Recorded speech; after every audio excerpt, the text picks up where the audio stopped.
நம்ம இன்னைக்கு கருப்பு கவுனி அரிசியில் கஞ்சி எப்படி ரெடி பண்ணலான்னு பார்க்கலாம்.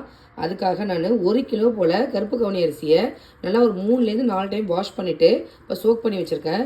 இது ஒரு 1 ஹவர் போல் ஊறினதுக்கப்புறமா இதை தண்ணியெலாம் ட்ரைன் பண்ணிவிட்டு நீங்கள் ஒரு கிளாத்தில் வந்து காய வச்சு எடுத்துக்கோங்க. இது 1 ஹவர் போல் ஊறட்டும். அதுக்கப்புறம் நம்ம எப்படி பண்ணுறதுன்னு பார்க்கலாம். இப்போ பாருங்கள், தண்ணியை ட்ரைன் பண்ணிவிட்டு ஒரு 1/2 ஹவர் போல் வச்சுருக்கேன். இப்போ இது வந்து நம்ம ஒரு காட்டன் கிளாத்தில் நம்ம ஸ்ப்ரெட் பண்ணி விட்டுக்கலாம். இப்போ பாருங்கள், ஒரு காட்டன் கிளாத்தில் இந்த மாதிரி நான் காய வச்சுருக்கேன். இது வந்து நீங்கள் வெயிலில் காய வைக்கணுன்ற அவசியம் இல்லை. இந்த மாதிரி நிழல்லே காய வச்சுக்கலாம். இது ஒரு நம்ம வறுத்துட்டு பவுட்ரு தான் பண்ண போகிறோம். அதனால் இந்த மாதிரி காய வச்சாலே போதும். பாருங்கள், அரிசி நல்லா ரெடி ஆகிடுச்சு. நான் வந்து நிழல்லையே வந்து காய வச்சதுனால ஒரு நாள் ஃபுல்லாக காய வச்சு எடுத்திருக்கேன். இப்போ இதை நம்ம வந்து வறுத்து எடுத்துக்கலாம். இந்த மாதிரி ஒரு கடாயில் சேர்த்துட்டு லைட்டாக சூடு வர அளவுக்கு வறுத்துக்கோங்க. நம்ம எதுக்காக இந்த மாதிரி வறுக்கிறோம் அப்படின்னா, இந்த மாதிரி அரிசியெல்லாம் சீக்கிரம் வந்து பூச்சி வந்துடும். நம்ம வறுத்துட்டு செய்யும்போது நம்ம ஸ்டோர் பண்ணி வச்சுக்கிறதுக்கு நல்லாயிருக்கும். ரொம்ப நேரம் வறுக்கணுன்ற அவசியம் இல்லை. லைட்டாக சூடு ஏறினா மட்டும் போதும். அந்த அளவுக்கு மட்டும் வறுத்துக்கோங்க. இப்போ இது நல்லா சூடு வந்துருச்சு. நான் ஒரு கடாய்க்கு மாற்றிக்கிறேன். இதே மாதிரி எல்லா அரிசியும் நீங்கள் வறுத்து எடுத்துக்கோங்க. இன்றைக்கி 1 கிலோ கருப்பு கவுனி அரிசி எடுத்திருக்கேன். இதுக்கு 4 கிலோ அளவுக்கு நான் வந்து கொள்ளு சேர்த்துக்கிறேன். அதையும் இது கூட சேர்த்து வறுத்துக்கோங்க. இதுவும் நல்லா வந்து சூடு ஏற அளவுக்கு நல்லா வறுத்துக்கோங்க. கொள்ளு நல்லா வறுபட்டுடுச்சு. இப்போ இதையும் வந்து இந்த அரிசி கூடயே நான் சேர்த்துக்கிறேன். அப்புறமா இது கூட இந்த கப்பால் அதே 1/4 கிலோ கப்பால் நான் வந்து 1/2 கப் அளவுக்கு ஆலிவ் விதை வந்து எடுத்திருக்கேன். ஆக்சீடு வந்து சேர்த்துருக்கேன். 1/2 கப் அளவு சேர்த்துருக்கேன். இப்போ இது வந்து நல்லா வெடிக்கும். சூடு ஏறினதுக்கப்புறமா அந்த மாதிரி வெடிக்கிற அளவுக்கு வறுத்துக்கோங்க. பாருங்கள், இந்த மாதிரி வெடிக்க ஆரம்பிக்கும். அடுப்பை லோ டு மீடியம் ஃப்ளேம்லேயே வச்சு வறுத்துக்கோங்க.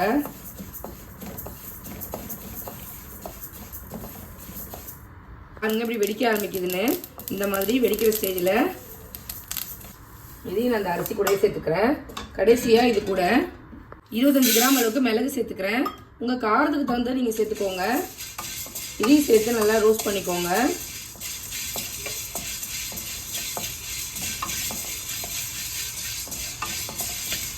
அதே மாதிரி அதே அளவுக்கு ஜீரகமும் சேர்த்துக்கிறேன். சேர்த்துட்டு நல்லா வந்து வறுத்து விட்டுக்கோங்க. இந்த கஞ்சி வந்து ரொம்ப டேஸ்ட்டு சூப்பராக இருக்கும். அது வறுபட்டதும் இதையும் இது கூட சேர்த்துக்கோங்க. அவ்வளோதான். இப்போ இதை ஆறுனதுக்கு அப்புறமா நம்ம அரைச்சி எடுத்துக்கலாம். எல்லாம் ஆறிடுச்சு. நான் மிக்ஸி ஜாரில் சேர்த்துட்டு பவுட்ரு பண்ணிட்டு வந்துடுறேன். ரொம்ப ஃபைன் பவுடராக நுணுக்காதீங்க. கொஞ்சம் நிறைய இருக்கிற மாதிரி பவுட்ரு பண்ணிக்கோங்க. இப்போ பாருங்கள், கஞ்சி பவுட்ரு சூப்பராக ரெடி ஆகிடுச்சு. கொஞ்சம் குறப்பாக நான் அரைச்சிருக்கேன். உங்களுக்கு வேணும் இன்னும் கொஞ்சம் கூட நீங்கள் ஃபைனாக அரைச்சிக்கோங்க. இப்போ இதை யூஸ் பண்ணி எப்படி கஞ்சி வைக்கிறதுன்னு பார்க்கலாம். இதை நான் வந்து ஸ்டோர் பண்ணி வைக்கிறதுக்காக நிறையா ரெடி பண்ணியிருக்கேன். நீங்கள் எவ்வளோ தேவையோ அந்தளவுக்கு ரெடி பண்ணிக்கோங்க. இப்போ எப்படி கஞ்சி வைக்கிறதுன்னு பார்க்கலாம். ரெடி பண்ணி வச்சுருந்த பவுடர்லேருந்து ஒரு 3 ஸ்பூன் சேர்த்துக்கிறேன். இது 2 பேர் அளவுக்கு சரியாக இருக்கும். உங்களுக்கு வேணும்னா நீங்கள் இன்னும் கொஞ்சம் கூட சேர்த்துக்கலாம்.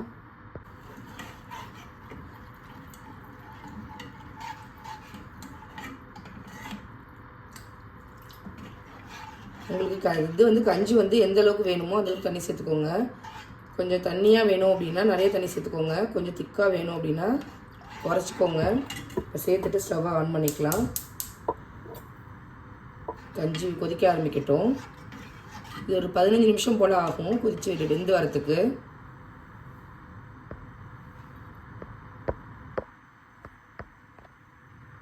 பாருங்கள், ஒரு 15 நிமிஷம் போல் ஆகிருக்கு.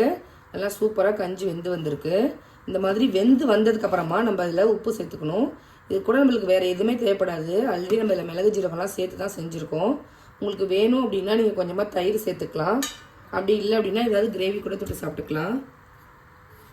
நாங்கள் சும்மாவே சாப்பிட்ருவோம். தேவையான அளவுக்கு சால்ட்டு மட்டும் சேர்த்துக்கிறேன். சேர்த்துட்டு நல்லா மிக்ஸ் பண்ணிவிட்டு ஸ்டவ்வை ஆஃப் பண்ணிவிடுங்க. இது 2 பேருக்கு தாராளமாக இருக்கும். இந்த கஞ்சி வந்து நிறைய ஹெல்த் பெனிஃபிட்ஸ் இருக்குது. கருப்பு கவுனி அரிசிலையும் சரி, ஆலிவ் விதை, கொள்ளு எல்லாமே நம்ம ஹெல்த் பெனிஃபிட்ஸ் உள்ள ஐட்டமாக தான் சேர்த்துருக்கோம். நீங்களும் இதே மாதிரி உங்கள் வீட்டில் செஞ்சு பாருங்கள். எப்படி இருக்குது அப்படிங்கிறத கமெண்ட் பண்ணுங்கள். நான் போகிற ரெசிபீஸ்லாம் உங்களுக்கு பிடிச்சிருந்தா நம்ம சேனலை லைக், ஷேர் அண்டு சப்ஸ்கிரைப் பண்ண மறக்காதீங்க. தேங்க்யூ.